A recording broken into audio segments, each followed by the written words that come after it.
إن الحمد لله نحمده ونستعينه ونستغفره ونعوذ بالله من شرور أنفسنا ومن سيئات أعمالنا من يهده الله فلا مضل له ومن يضلل فلا هادي له وأشهد أن لا إله إلا الله وأشهد أن محمدا عبده ورسوله أما بعد. Louange à Allah, le maître des circonstances, pour tout ce qu'il nous accorde comme bien. On le loue et on lui demande de déverser ses grâces et ses bénédictions sur le prophète Mohammed sallallahu alayhi wa sallam. Nous sommes toujours dans le chapitre de l'azan et Inch'Allah, je pense qu'aujourd'hui on va terminer ce chapitre, Inch'Allah. Comme je disais tantôt que ce chapitre va être réservé, Inch'Allah, ou bien cette dernière partie va être réservée à quoi? À certaines masaïl qu'on a laissées concernant l'azan, et puis on va terminer le chapitre de l'iqama, et puis par la suite montrer un peu les bid'a et les erreurs que les gens amènent dans l'azan. Jade, il y a une mas'ala étrange ici que certains savants traitent. Je dis bien une mas'ala étrange. Quelqu'un il est dans la prière. Est-ce qu'il est permis pour lui, s'il entend l'azan, de répéter ce que le muazzin dit? Il est dans la prière. La majorité des savants ils disent que c'est quoi? Que c'est pas légiféré. C'est-à-dire il doit terminer sa prière. Il ne doit pas répéter ce que le muazzin dit pendant qu'il est dans la prière. Et d'autres disent non. D'autres, tels que Cheikh al-Islam Ibn Taymiyyah, dans le Majmou' Ikhtiyarat Fiqhiyya, à la page 39, il dit qu'il est permis pour lui. Et je disais bien que c'est une mas'ala étrange. C'est-à-dire tu es dans la prière, tu entends l'azan. Cheikh al-Islam Ibn Taymiyyah, rahimahullah, il dit quoi? Il dit qu'il est permis pour toi de répéter ce que le muazzin dit. Ça, c'est une mas'ala que certains savants, c'est-à-dire que traitent comme ça en passant. Mais le mieux, puisque quelqu'un est dans la prière, le prophète a dit Inna fi salat la shurula. Quand quelqu'un est déjà dans la prière, il est occupé. Ouais. Donc tu es déjà dans les azkar, tu es dans la prière, tu es dans le sujoud, tu es dans les qira'at al-Qur'an. Comment tu es encore en train d'écouter le muazzin, tu répètes ce que le muazzin dit, vraiment, c'est vraiment compliqué. Wallahu ta'ala a'lam. Donc le mieux, c'est de terminer ta prière. Le mieux, c'est quoi? C'est de terminer ta prière.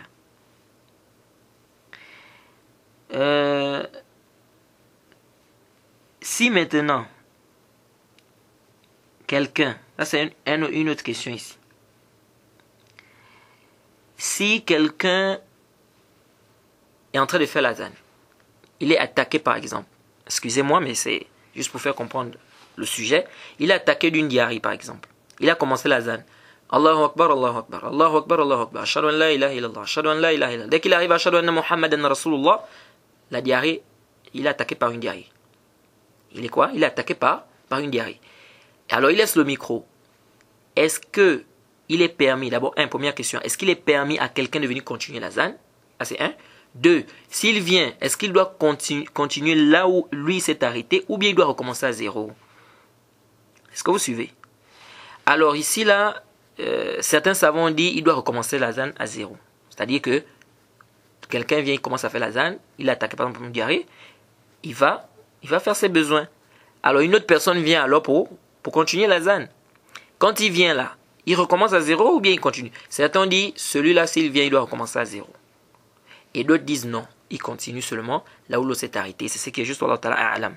Ce qui est juste, c'est quoi? C'est qu'il continue simplement là où l'autre s'est arrêté. Parce qu'il n'y a pas un dalil qui montre que le fait que quelqu'un coupe l'azan pour un petit temps, ça annule l'azan. Il n'y a pas un dalil qui dit ça. C'est pourquoi on a vu qu'il est permis, par exemple, de quelqu'un qui fait l'azan, de parler. Il fait l'azan et puis il parle avec quelqu'un. Il n'y a pas de mal, surtout si le temps, c'est-à-dire c'est un court temps. Vous voyez. Wallahu ta'ala a'lam.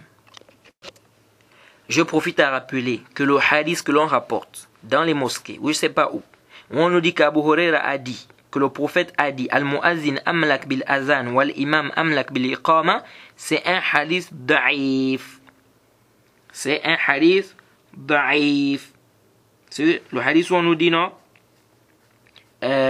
l'imam, c'est celui qui est le mieux placé pour faire l'azan, et comment on appelle? Le muazzin est celui qui est mieux placé pour faire l'azan, et l'imam est celui qui est le mieux placé pour faire l'iqama. C'est un hadith da'if, parce que dans la chaîne de transmission, nous avons quoi? Nous avons Sharik al-Qadi, qui est da'if, et d'autres personnes dans la chaîne de transmission qui ont des problèmes. Donc c'est une chaîne de transmission qui est da'if. C'est un hadith faible, ce hadith. Et l'autre hadith aussi qui dit que celui qui a fait l'azan, c'est celui qui doit faire l'iqama aussi, ça aussi c'est da'if. Parce que vous allez voir des gens aujourd'hui, dans certaines mosquées des imams, si quelqu'un est là pour faire l'azan, quelqu'un d'autre ne peut pas faire l'iqama.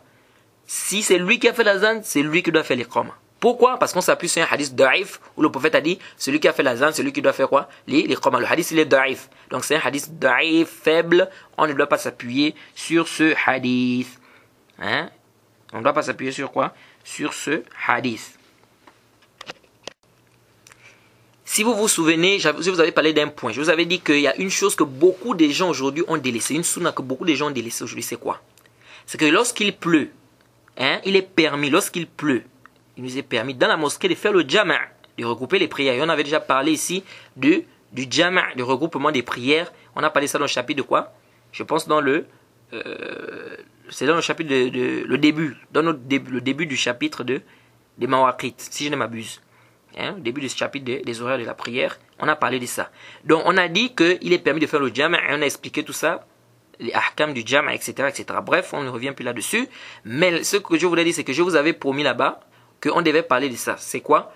C'est que il est permis, et c'est une sunna, je dis bien qui est délaissée, c'est que lorsqu'il y a la pluie, lorsque le muazzin va faire la zan, il dit « Sallu fi rihalikum ». Il dit quoi?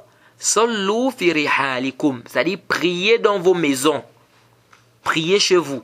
C'est-à-dire quand le muazzin, le jour où il y a la pluie, on veut prier dans la mosquée, ou on veut faire le jama', lorsque le muazzin va faire la zan, il est mustahab, ou bien c'est une sunna pour lui de dire, quand il va faire la zan, de dire quoi? Sallu fi rihalikum. Et malheureusement, je dis bien depuis que je suis au Gabon, depuis que je suis musulman, je n'ai jamais entendu cela dans une mosquée. Je n'ai jamais entendu un muazzin lorsqu'il fait la zan. Lorsqu'il y a la pluie, il dit Sallu fi rihalikum. Je n'ai jamais entendu ça. Hasba ilmi. Peut-être quelqu'un d'autre a entendu, mais moi personnellement, de ce que je sais, je n'ai jamais entendu cela dans une mosquée. Maintenant, les savants ont divergé. Il dit cela à quel moment? C'est-à-dire, le muazzin, il dit Sallu fi rihalikum. C'est ça. Il va dire ça à quel moment? À la fin de la zan, c'est-à-dire au milieu, au début, il dit ça où? Certains savants ont dit à la place de Hayya ala salat, il dit Sallu fi rihalikum. Vous voyez? Donc, il ne va pas dire Hayya ala salat, mais il va dire quoi? Sallu fi buyutikum. Et ils se sont appuyés sur le hadith qui vient dans Sahih Bukhari et Muslim, le hadith d'Ibn Abbas. أنه جلس على المنبر فقال لمؤذنه إذا قلت أشهد أن محمدا رسول الله فلا تقل حي على الصلاة قل صلوا في بيوتكم. Et Ibn Abbas, il dit quoi? Il a dit à son muazzin que quand tu vas faire la zan, quand tu vas finir de dire j'atteste que Mohammed est son messager, il dit ne dis pas venez à la prière, mais dis plutôt Sallu fi buyutikum. Vous savez que dans la zone on dit quoi? On dit venez à la prière. Hayya ala salat, hayya ala salat, hayya ala falah, hayya ala falah. C'est-à-dire venez à la prière, venez au succès, ou bien venez à la réussite. Alors il dit ne dis pas ça, puisque là c'est la pluie. On avait dit que c'est parmi les choses, les rukhsa que l'islam nous a, une dérogation que l'islam nous a faite. C'est quoi? C'est que s'il y a la pluie, il est permis de prier à la maison. C'est pas obligatoire d'aller à la mosquée. S'il y a quoi? S'il y a la pluie. Donc Ibn Abbas il dit ne leur dis pas venez à la mosquée. Quand je dis hayya ala salat, ne leur demande pas de venir parce que l'islam leur a fait une dérogation. Ils peuvent prier chez eux. Mais dis-leur plutôt Sallu fi buyutikum. Priez dans vos maisons. Priez dans vos maisons. Donc, premier avis, on dit, lorsqu'il va arriver dans cette partie-là, hayya ala salat, il dit quoi? Il dit priez dans vos maisons. Deuxième parole ou deuxième avis des savants, ils ont dit lorsqu'il va terminer la zan. Lorsqu'il va terminer la zan. Donc, dès qu'il finit la zan, c'est là où il va dire priez dans vos maisons. Ils disent que c'est venu dans le hadith d'Ibn Omar. Le hadith dans le Sahih al-Bukhari, hadith numéro 632. أن رسول الله صلى الله عليه وسلم كان يأمر مؤذنا يؤذن ثم يقول على إثره ألا صلوا في الرحال ألا صلوا في الرحال في الليلة باردة أو مطيرة في السفر. Et ici, c'est venu dans le hadith d'Ibn Omar que le prophète Mohammed sallallahu alayhi wa sallam, il ordonnait au muazzin de dire à la fin, priez chez vous. Priez chez vous. Et il dit, lorsqu'il faisait très froid, ou il y avait quoi? Ou bien il y avait la pluie, en voyage. En voyage. Vous voyez donc, ici, là, certains on dit ça à la fin. Donc, je dis, Sallu fi rihalikum à la fin. On dit ça quoi? On dit ça on dit ça à la fin. Quelqu'un peut dire que oui, mais ici on a dit fi safar, dans le voyage. Vous voyez. Et d'autres ont dit, troisième avis, ils ont dit, lorsqu'il va terminer de dire les hayya alatayn. Lorsqu'il termine les hayya alatayn, c'est-à-dire quand tu dis hayya ala salat, hayya ala salat, hayya ala al-falah, hayya ala al-falah. Quand il termine les deux, il dit ça. Avant qu'il ne termine l'azan. Avant qu'il ne termine quoi? L'azan. Et ceux-là aussi se sont appuyés sur un texte qui vient dans les Sunan Nasa'i, que أنبأنا رجل من ثقيف أنه سمع مؤذن النبي صلى الله عليه وسلم في الليلة مطيرة في السفر يقول حي على الصلاة حي على الفلاح صلوا في رحالكم.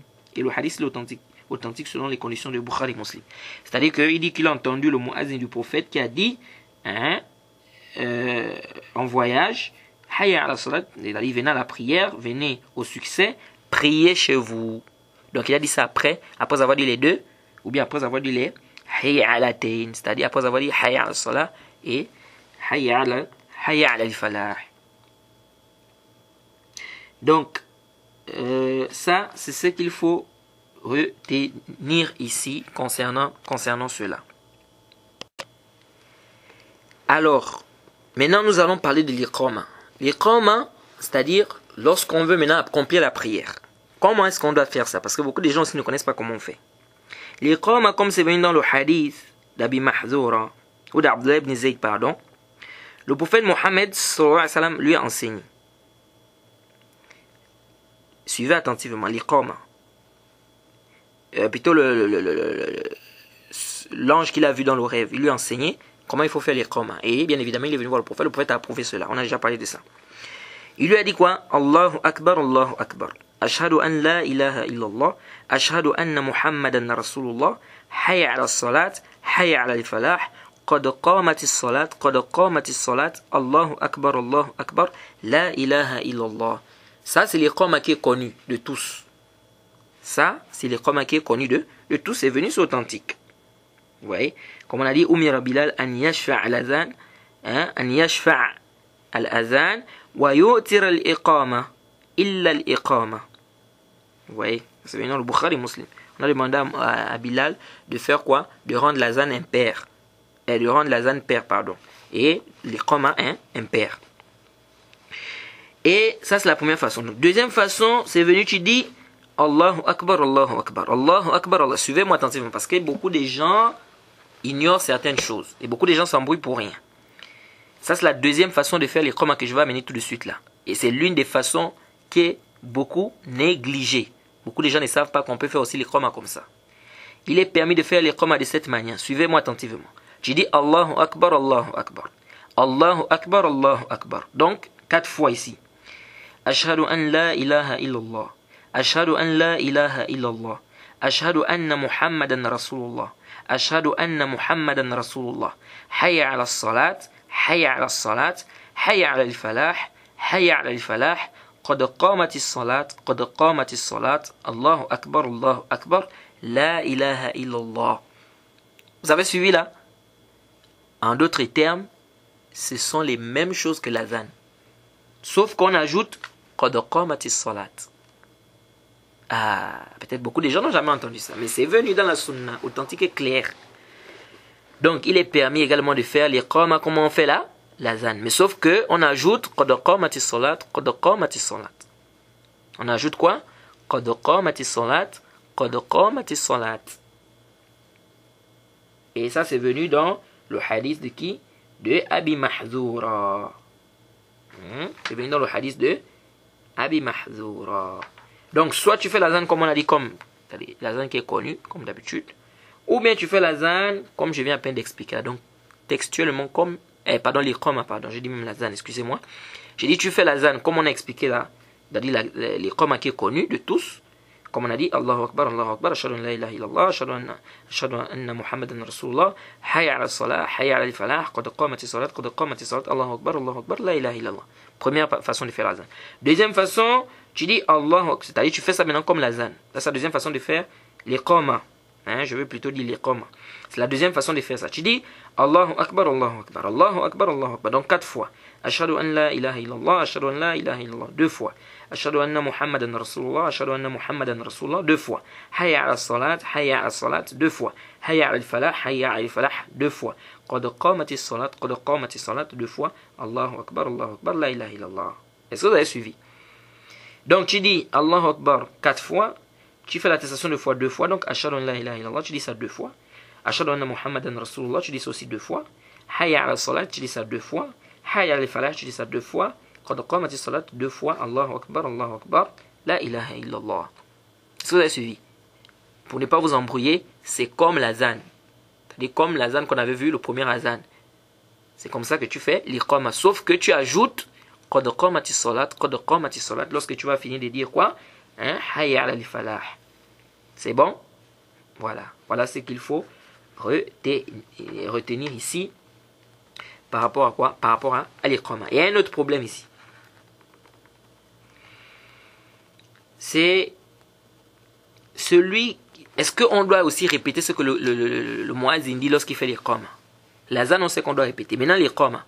Lorsque le muazzin fait l'iqama, est-ce que nous aussi on doit répéter comme lui? Donc quand il va dire Allahu Akbar, nous c'est ce qu'on doit dire Allahu Akbar, Allahu Akbar. Shahadu an la ilaha, on va répéter. Lorsqu'il va dire Qad qamatis salat, est-ce que nous aussi on va répéter cela? C'est un khilaf des savants. Certains savants tels que le Cheikh Al-Albani rahimahullah, il estime qu'on répète. Le Cheikh Al-Albani rahimahullah, il dit qu'on répète, même les qama on répète. Cheikh Al-Albani il dit quoi? Rahimahullah, il dit même les qama on répète. Pourquoi? Il dit parce que le prophète a dit Iza sami'tum an-nida faqulu misla ma yaqul al-muazzin. Le prophète a dit, si vous entendez le muazzin, bien si vous entendez l'azan, dites ce que le muazzin dit. Et le Cheikh Al-Albani dit, on a dit de dire ce que le muazzin dit. Ici, le muazzin, ici, il fait l'iqama, on doit répéter ce qu'il fait, ce qu'il dit. Est-ce que vous voyez? Et l'iqama aussi, on appelle ça aussi nida.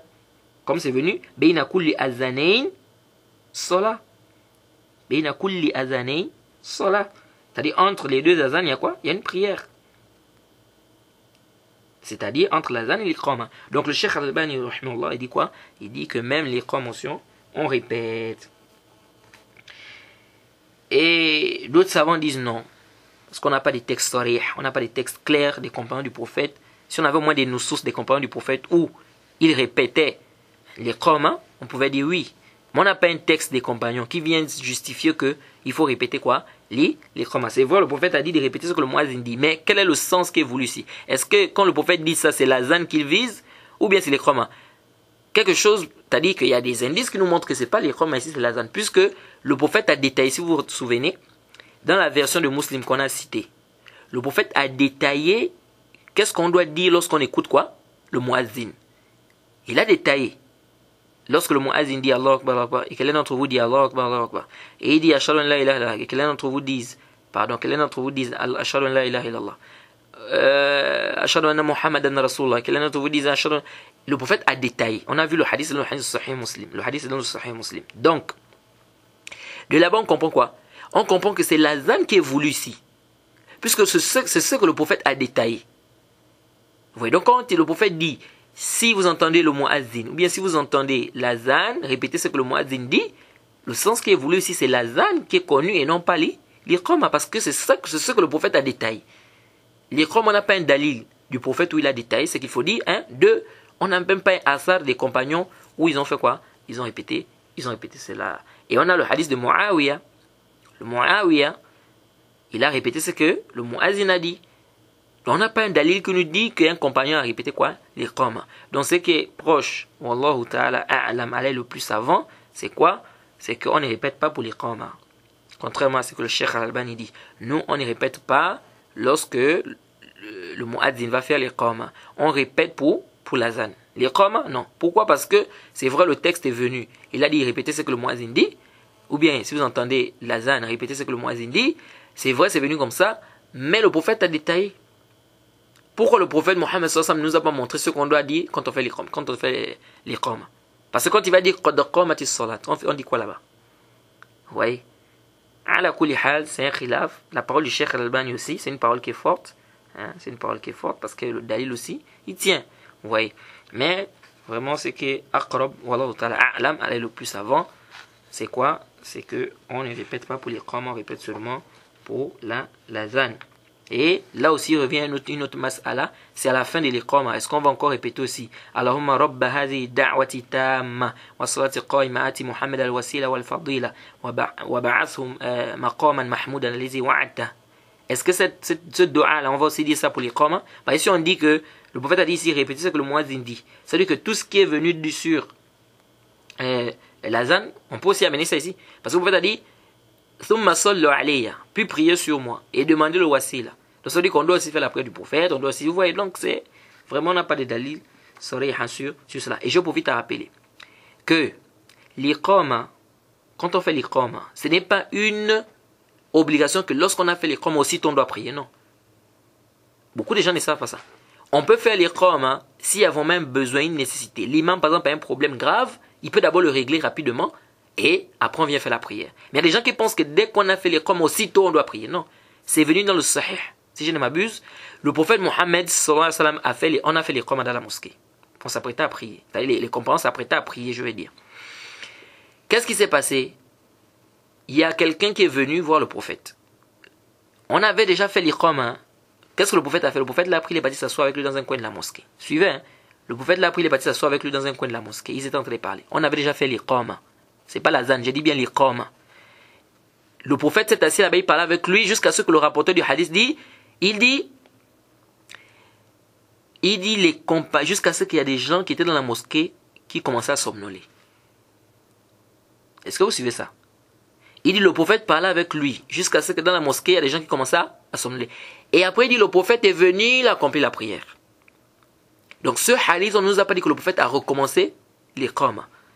Donc si on coupe l'iqama, c'est-à-dire on fait l'iqama, l'imam a peut-être un problème grave, ou bien il veut faire bien donner une orientation à quelqu'un. Il peut donner l'orientation à quelqu'un, on attend.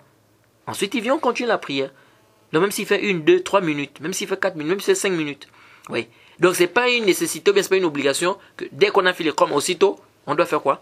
On doit faire la prière. Ça aussi, hein, c'est vrai que c'est ça. Ce qui est normal, c'est que lorsqu'on fait l'iqama, et ce qui est d'ailleurs venu dans la sunna aussi, c'est que lorsqu'on fait l'iqama, on prie. Après l'iqama, on prie directement. Mais ça ne veut pas dire que si on n'a pas fait cela, il y a un problème, bien on doit recommencer l'iqama à zéro. Une autre question se pose ici, à quel moment on doit faire l'iqama? Ce qui est sahih, c'est que l'iqama on fait ça lorsqu'on voit l'imam. Et lorsque l'imam s'apprête à faire la prière, lorsque l'imam rentre, on fait l'iqama. Ou lorsque l'imam s'élève pour faire la prière, comme c'est venu dans le hadith de Sahih Muslim, que Kana Bilal yu'azzin, Bilal faisait l'azan, on dit fala yuqim hatta yakhruj nabi sallallahu alayhi wa sallam. Fa iza kharaja aqam as-salat hina yarahu. Il dit quoi? Que Bilal ne faisait, le hadith dans Sahih Muslim, Bilal faisait l'azan, mais il ne faisait pas l'iqama jusqu'à ce que le prophète sorte. Lorsqu'il voyait le prophète sortir pour la prière, il faisait l'iqama. Donc c'est ce qui est le asl. Lorsque l'imam sort ou lorsque l'imam s'élève déjà pour faire la prière, c'est à ce moment qu'on doit faire quoi? C'est à ce moment qu'on doit faire l'iqama. Et on peut aussi faire l'iqama dès qu'on voit l'imam venir de loin, pas forcément dès qu'il rentre à la mosquée, non, si on le voit déjà venir de loin aussi, on peut aussi le faire, pas de mal, comme c'est également venu dans le Sahih Muslim, le hadith d'Abu Huraira. Et aussi un point ici, à quel moment les gens doivent s'élever pour la prière? Vous voyez des gens dans la mosquée, les gens sont là debout dans la mosquée, vous trouvez des gens debout, ils sont dans la mosquée, d'autres même commencent à crier Sola, Sola, Sola, Sola. À quel moment on doit normalement s'élever? Alors ça aussi, il y a beaucoup d'avis des savants, mais l'avis que nous trouvons proche, wallahu ta'ala a'lam, c'est quoi? Allah le plus savant, c'est le tafsir que le Cheikh Al-Albani fait. Cheikh Al-Albani dit quoi? Rahimahullah. Il dit, si l'imam est dans la mosquée, on va se lever lorsque si l'imam est dans la mosquée, pardon, on va se lever lorsque le muazzin va dire qad qamatis salat. Je répète, lorsque on est dans la mosquée, on va se lever lorsque l'imam va dire qad qamatis salat. Mais si l'imam n'est pas dans la mosquée, on s'élève lorsqu'on voit l'imam. Parce que c'est venu dans le Sahih al-Bukhari Muslim, que le prophète a dit, lorsqu'on appelle à la prière, lorsqu'on fait l'iqama, ne vous levez pas jusqu'à ce que vous me voyez. Ne vous levez pas jusqu'à ce que... Donc ça veut dire quoi ici? Ça veut dire que lorsqu'on fait l'iqama, on doit se lever lorsqu'on voit l'imam. Ça c'est si l'imam est maintenant dehors. Maintenant si l'imam est dans la mosquée, on s'élève lorsqu'on dit le Cheikh Albani il est venu avec des athars de Anas et de bien d'autres, des compagnons, qu'ils se levaient, les compagnons se levaient lorsque le muazzin disait Bien évidemment, il y a beaucoup de paroles sur cette question. Parce que vous allez voir que l'imam Shafi'i, lui, il dit qu'ils doivent s'élever seulement quand il va terminer les qama. C'est-à-dire qu'on reste à la mosquée, on est assis. Quand le muazzin fait les qama, nous on est assis. On se lève seulement s'il termine. Donc, dès que le muazzin a terminé les qama, là on se lève. D'autres, comme l'imam Malik, qui dit non. Dès qu'il va commencer les qama, on se lève. L'imam Ahmed, il dit, si le muazzin dit, donc la vie que nous avons adoptée, c'est la vie de l'imam Ahmed et de Cheikh Al-Albani, lorsque le muazzin va dire qad qamatis salat, à ce moment on se lève. Et l'imam Abu Hanifa il dit, il se lève lorsque le muazzin va dire hayya ala salat. Donc vous voyez un peu que voilà un peu les différentes paroles concernant ce sujet. Avant de terminer, les bid'a et les akhta, les akhta et les bid'a que les gens amènent dans la zan, comme je vous ai dit que on va terminer ou bien clôturer ce chapitre avec cela. Déjà, on avait parlé ici, quand on avait parlé des erreurs que les gens font, le tatrib là, le tatrib, le telhin, tamtid que les gens mènent dans la zan. C'est-à-dire, le fait que les gens font la zan comme si c'était le Coran. Ashhadu an la ilaha illallah. Bon, ça, on a eu ça. Où, les frères, sincèrement? Fais la zan simplement avec ta voix. Ashhadu an la ilaha illallah. Ashhadu an la ilaha illallah. C'est-à-dire avec ta voix simplement. C'est quoi ce... On tire... Et ici, on avait parlé la fois passée. Le mad'ari de soukoun là qu'on fait là. Vous voyez des gens, ils tirent, subhanallah, pendant des minutes. Je vous dis, les gens des qira'at, ils contredisent même les gens des qira'at. Parce que les gens des qira'at, ils vous ont dit même, c'est 4 harakat jusqu'à 6. Mais les gens vont jusqu'à 27, 30. Donc ils commencent. Ashhadu an la ilaha illallah.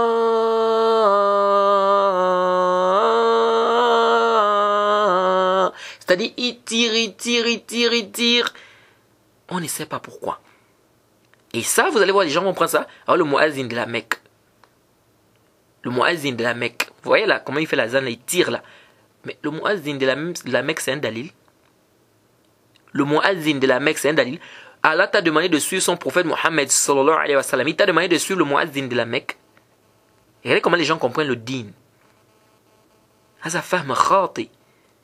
c'est une mauvaise compréhension de la religion. Le din, qala Allah, qala Rasoul. Din. La religion, c'est Allah, dit le prophète a dit. Ce n'est pas parce que le muazzin de la Mecque fait. Le muazzin de la Mecque, c'est un être humain. Comme toi, comme moi. Et en tant qu'être humain, il peut faire une erreur. Je peux faire une erreur. Toi, tu peux faire une erreur. Al-hujja fil athar. Al-hujjatu fil athar. Les dalils, les arguments se trouvent dans les nusus, dans les textes. Donc le muazzin de la Mecque, ce n'est pas ça notre dalil dans l'islam. Tu me dis dalil, qala Allah, qala Rasoul. C'est ça que tu dois me dire. Ne me dis pas le muazzin de la Mecque fait comme ça là. Ça c'est un. Donc les frères, il faut qu'on arrête ça. De tirer la zane, on dirait qu'on est en train de... D'autres même, c'est comme ça devient maintenant une chanson. On est en train de chantonner ou bien je sais pas. Non. La zane, tu le fais simplement. Un. Deuxièmement, d'autres, ils amènent des phases. C'est-à-dire des phases, on ne sait pas pourquoi. Ils montent ici, après ils tirent un peu, ils font la voix comme ça. Bon, tout ça là, On ne sait pas où les gens sont partis chercher ça. Le ziyada qu'on amène aussi. Le ziyada qu'on amène dans la zan là. Sayyidina là. Wa ashhadu anna sayyidana. Ce n'est pas venu dans la sunna les frères. Ce n'est pas venu dans la sunna. On a dit ashhadu anna muhammadan. Toi tu viens maintenant tu dis ashhadu anna sayyidana. Tu as eu ça. Oh mais vous n'aimez pas le prophète. Non, aimer le prophète, c'est pas en inventant ce que le prophète n'a pas dit de faire. Aimer le prophète, c'est suivre ce que le prophète... Qu'est-ce qu'Allah dit dans le Coran? Pardon.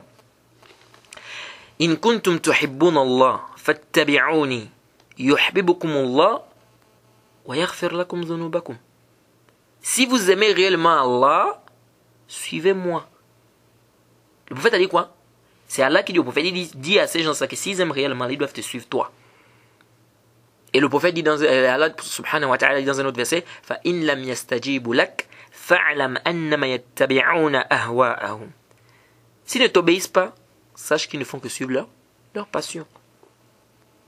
L'amour du prophète, l'amour de la religion, l'amour de la sunna, l'amour d'Allah, c'est dans le suivi de ce que Allah a légiféré. C'est dans le suivi de ce que le prophète a demandé de faire. Ce n'est pas dans ce que toi tu penses, dans ce que toi tu veux. Là. Et aussi les doigts que les gens font là avant de faire la zan. On ne sait pas où ils ont eu ça aussi. Quelqu'un se lève pour faire la zan, tu entends? Il dit quoi? On ne sait pas. Quand il prend le micro, avant de faire la zan, il y a une doigt qu'il fait là. On ne sait pas où il est parti chercher le doigt là. L'autre c'est... Donc il dit subhanallah là. On ne sait pas. On a eu ça où? On ne sait pas. D'autres encore, la prière sur le prophète, il fait sa haute voix. Donc quand la zan est terminée, la prière sur le prophète là maintenant, il va faire sa haute voix. Ça aussi, on essaie pour les gens qui sont partis chercher ça. Tout ça, c'est des bid'a que les gens amènent dans la zan. Et il y a aussi un autre problème aussi.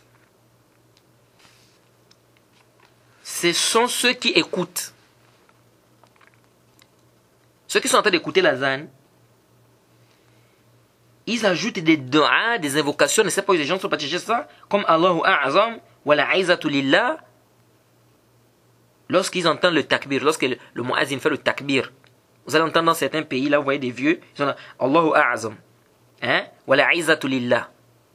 Allahu A'azam, wa la aizatu lillahi. Cette parole est vraie, c'est juste. Mais est-ce qu'on t'a demandé de mettre ça ici? Vous savez, ça me rappelle une histoire qui s'est produite. Je pense dans les Sunan Abi Daoud, si je m'abuse, le hadith d'Ibn Omar, entre Ibn Omar bien Ali, radiallahu anhu, Ibn Omar, radiallahu anhu, bien Ali, radiallahu anhu, qu'il y a quelqu'un il a fait quoi? Il a éternué devant lui. Après avoir éternué, il a éternué ou bien il a baillé, entre les deux. Et qu'est-ce qu'il a dit? Ce qui m'importe dans le hadith, c'est quoi? C'est qu'il a dit Alhamdulillahi wa salatu wa salam ala rasulillahi. Voilà, il a éternué. Après avoir éternué, il a dit quoi? Alhamdulillahi wa salatu wa salam ala rasulillahi. Vous savez que quand quelqu'un éternue, il dit quoi? Il dit Alhamdulillah. C'est une dans certaines versions, même tu dis Alhamdulillahi ala kulli hal. Une version que le Cheikh Al-Albani a authentifiée. Bref, il a dit Alhamdulillah. Qu'est-ce qu'il a ajouté? Wa salatu wa salam ala rasulillah. Et il a regardé Ali ibn Abi Talib. Entre Ali ibn Omar. Il a dit, mais tu ne me dis, fais pas le dua. Yarhamukallah. Il a dit non. Il dit, moi aussi je prie sur le prophète souvent. Il dit, mais ce n'est pas comme ça que le prophète nous a demandé. C'est-à-dire, ce n'est pas ici là où le prophète nous a demandé de prier sur lui. Pourquoi tu fais le tarsis? Pourquoi tu spécifies cet endroit-là pour prier sur le prophète? Le prophète Mohammed t'a demandé de prier à cet endroit-là. Que quand tu t'éternues, après avoir dit Alhamdulillah, tu dois prier sur le prophète. Il t'a dit de faire ça. Regardez comment les gens amènent les bid'a dans l'islam. Et c'est comme ça que vous allez voir aussi, c'est la même chose avec, en guise de, entre parenthèses, quand les gens mangent, le prophète a demandé de dire Bismillah. Vous voyez des gens, quand ils vont manger, ils disent Bismillahirrahmanirrahim. Et ils commencent à manger. Le Rahmanirrahim que tu ajoutes là, qui t'a précédé dans ça? Qui a amené ça? C'est-à-dire, qui t'a demandé de dire ça en fait? C'est le prophète Mohammed sallallahu alayhi wa sallam qui t'a demandé d'ajouter ça? Non, le prophète a demandé de dire Bismillah. Il a dit demander de faire la tasmiyah, Samillah. Tu dis Bismillah. Maintenant tu ajoutes Bismillahirrahmanirrahim. Le Rahmanirrahim que tu as ajouté là, Aïna dalil. La preuve d'essai où? Vous voyez les gens? Comment les gens ajoutent des choses dans l'islam, personne ne les a précédés dans cela. C'est-à-dire, je veux dire, parmi les compagnons du prophète, ou bien le prophète n'a pas demandé de faire ça. Simplement, il va faire. Après, il va dire non, tel cheikh a dit, ou bien le cheikh tel a dit. Les gens doivent comprendre que l'islam, c'est le dalil. Qala Allah, qala Rasoul. Allah dit, le prophète a dit. Si c'est que ton cheikh dit, c'est en conformité avec ce qu'Allah et son messager ont dit, il n'y a pas de problème. Si ce n'est pas en conformité, on prend ça, on met ça à la poubelle. On prend ça, on met ça à côté. On prend ça, on jette ça au mur, comme a dit l'imam Shafi'i. On prend, on jette au mur. On ne prend pas. Parce que ça vient en contradiction avec quoi? Avec ce que le prophète Mohammed sallallahu alayhi wa sallam nous a demandé de faire. Il y a aussi un autre problème, c'est qu'il y a des autres qui ajoutent aussi d'autres invocations. Wa darajatul aliya rafi'a. Ils ajoutent ça dans la zan. Ça aussi, c'est des bid'a. C'est pas venu dans la zan. D'autres ajoutent innaka la tukhliful mi'ad. Ça aussi, c'est bid'a. Après quand ils veulent faire le dua après la zan, là, ils ajoutent ça. Innaka la tukhliful mi'ad. Ça aussi, c'est bid'a. C'est pas venu dans la sunna du prophète Mohammed sallallahu alayhi wa sallam. Et une autre bid'a aussi que les gens font, c'est quoi? Le muazzin, il est en train de dire Allahu Akbar vers la fin. Vous entendez déjà des gens qui sont derrière La ilaha illallah. Ça, ils ont même dévancé le muazzin. Le muazzin n'est pas encore arrivé à La ilaha illallah, mais lui il a déjà pris La ilaha illallah. Vous voyez? Ça aussi c'est des bid'a qui ne sont pas venus. On t'a demandé de répéter ce que le muazzin dit. Donc tu attends que le muazzin termine, tu répètes. Mais le muazzin n'est même pas encore arrivé à La ilaha illallah. Toi tu as déjà dévancé le muazzin. Et aussi la parole qu'on ajoute aqamaha Allah wa adamaha, ça aussi c'est une bid'a. Lorsque le muazzin dit qad qamatis salat, vous entendez des gens ils ajoutent aqamaha Allah wa adamaha. Ça c'est pas venu dans la sunna. Le hadith qui est venu dans ce point, c'est un hadith da'if, la yasih wa la yathbut. Et comme la parole aussi qu'on ajoute aussi après l'iqama, Allahumma ahsin uqufina bayna yadik. Tout ça, c'est des bid'a, ce n'est pas venu dans la sunna du prophète Mohammed sallallahu alayhi wa sallam. Je rappelle aussi une bid'a que les gens font beaucoup dans nos mosquées à Libreville. C'est quoi? C'est que vous allez voir que les gens, quand on fait l'iqama, les gens ne répètent rien du tout quand on fait l'iqama. Ils sont là juste debout. Quand le muazzin arrive à la dernière parole, La ilaha illallah, vous entendez dans la mosquée, La ilaha illallah. On a eu ça où? On voit ça dans les mosquées. Le muazzin il fait l'iqama, personne ne répète. Vous entendez la mosquée, je suis. Mais lorsque le muazzin arrive au dernier mot, Allahu Akbar, La ilaha illallah, vous entendez dans toute la mosquée, La ilaha illallah. Mais on a eu ça où? On ne sait pas. C'est-à-dire, pourquoi c'est à la fin là que vous devez crier? Pourquoi vous devez crier à la fin? Et pourquoi c'est-à-dire, subhanallah, comprenez-vous comment les choses, les bid'a rentrent dans la religion? Vous voyez comment ça rentre dans la religion? Vraiment, les frères doivent faire très attention. La religion, c'est pas un jeu. Haza din laysa bil-la'b. Ce n'est pas un jeu. On est là pour adorer Allah subhanahu wa ta'ala. Et on ne doit adorer Allah subhanahu wa ta'ala que comme il nous a demandé de l'adorer. Et non pas comme nous on pense ou comme nous on veut. Et je sais que beaucoup de vieux, beaucoup de gens en fait, des jeunes, certaines personnes, ils sont habitués. Mais on doit essayer d'apprendre la sunna, et essayer de faire la sunna comme c'est venu, et délaisser ce qui est bid'a, pour éviter d'avoir des problèmes. Parce que le prophète a dit, wa iyyakum al-muhdathatul umur, fa inna kulla muhdathatin bid'a, wa kulla bid'atin dalala, wa kulla dalalatin finnar. Wa li'az billah, qu'Allah nous en préserve. Le prophète a dit, faites attention aux nouveautés dans la religion. Car les pires des choses, c'est quoi? Dans une autre version, il a dit quoi? La pire des choses en matière de religion, c'est quoi? Les innovations. Et le prophète dit, toute innovation est un égarement, et tout égarement conduit où? En enfer. La bid'a amène où? En enfer. Il faut qu'on fasse attention, les frères. Il faut qu'on fasse attention à quoi? À l'innovation. On doit essayer de suivre la sunna du prophète Mohammed sallallahu alayhi wa sallam et s'écarter des bid'a. Et cela ne peut avoir lieu que si on apprend notre religion. Parce que si tu n'apprends pas la religion, c'est évident que tu tombes dans les bid'a. Parce que tu n'apprends pas. Donc il faut faire des efforts d'apprendre quoi? La religion et essayer de faire et de comment dirais-je, appliquer ce qui est venu dans la sunna du prophète Mohammed sallallahu alayhi wa sallam, et non pas inventer et bien amener des choses de notre propre tête. Donc alhamdulillah, je pense qu'on a terminé le chapitre de l'azan. On demande qu'Allah nous pardonne, qu'Allah nous facilite, et on espère que tout ce qui a été dit durant ces cours seront bénéfiques, n'est-ce pas, pour nous et pour nos frères. Et on demande qu'Allah nous facilite, qu'il nous fortifie, qu'il nous donne la sincérité dans ce que nous faisons.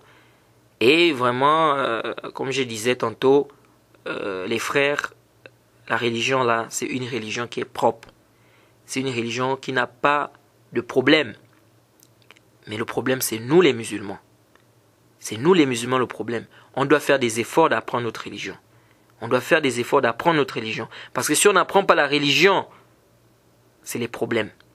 Et au Al-Qiyam, on aura des problèmes. Et surtout si on a la possibilité d'apprendre la religion. Vous voyez, on va tomber dans des innovations, dans des erreurs graves. Vous voyez. Et lorsqu'on va découvrir des choses qu'on ne connaissait pas, on va trouver ça c'est étrange. Pourquoi? Parce que on est dans des conceptions. C'est-à-dire, aujourd'hui, ce qui est sunna, en fait, les gens n'appliquent plus. Et les gens amènent quoi, les bid'a. Et c'est normal, quand on met la bid'a à la place de la sunna, qu'est-ce qui se passe? Quelque chose qui est sunna, toi tu laisses ce qui est sunna, tu vas faire quoi? Tu amènes ce qui est bid'a. Et quand tu amènes ce qui est bid'a, qu'est-ce qui se passe? Vous voyez? Donc, je pense qu'on va s'arrêter par ici. Et comme je disais, le chapitre, c'est un chapitre qui est vaste, c'est un chapitre de l'azan. Comme il y a beaucoup de choses à dire, il y a même des masaïl qu'on n'a pas, c'est-à-dire qu'on a survolé, il y a d'autres même où on n'est pas rentré trop en détail, parce que c'est des chapitres vastes. C'est des chapitres vastes. Et avant de terminer, Inch'Allah, je voudrais juste rappeler un point par rapport à l'azan qu'on fait dans les mosquées. Je pense qu'on avait déjà parlé de ça, que l'azan, je vous avais promis que je devais parler de ça, c'est-à-dire, est-ce que l'azan doit se faire à la mosquée ou bien c'est dehors? Bon, certains savants estiment que c'est une bid'a de faire l'azan dans la mosquée. Certains savants estiment que c'est une bid'a de faire l'azan dans la mosquée, on doit faire ça dehors, comme le Cheikh Al-Albani, rahimahullah. Et, wallahu ta'ala a'lam, ce que je trouve juste, wallahu ta'ala a'lam, c'est que faire l'azan dans la mosquée, il n'y a pas de mal. Faire l'azan dans la mosquée, il n'y a pas de mal. Mais, si le micro tombe en panne, on doit faire l'azan dehors. Pourquoi? Parce que le but de l'azan, c'est d'appeler les gens à venir à la prière. C'est ça le but de l'azan. On dit bien i'lam. C'est d'informer les gens. Alors si déjà on a des micros, ça ne sert à rien de sortir, d'aller faire l'azan dehors. Puisqu'on a déjà des micros, donc depuis l'intérieur, les gens t'écoutent. Mais dans le cas où par exemple il y a coupure, on fait comment? On ne fait pas l'azan de la mosquée, on sort, on va faire l'azan dehors. Donc vous voyez. Donc ce qui est juste a'lam, c'est que la illa dans l'azan, pourquoi les compagnons du prophète? Parce qu'ils vont te dire non mais les compagnons du prophète faisaient l'azan, Bilal faisait l'azan dehors. Oui, c'est normal. Comment Bilal va venir faire l'azan dans la mosquée? Qui va écouter cet azan là? Oui, il est normal qu'il fasse ça dehors. Mais aujourd'hui on a les micros, il n'avait pas de micros. Maintenant là on a les micros.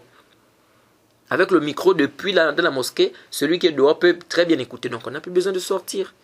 Vous voyez. Donc c'est ce que nous trouvons juste contrairement au Cheikh Al-Albani. Cheikh Al-Albani lui il estime que c'est une bid'a de faire l'azan dans la mosquée. Mais il faut sortir pour faire quoi? Pour faire l'azan. On va s'arrêter par là. On demande qu'Allah nous facilite, qu'Allah nous guide, qu'Allah nous pardonne. وسبحانك اللهم بحمدك وأشهد أن لا إله إلا أنت أستغفرك وأتوب إليك. السلام عليكم ورحمة الله وبركاته.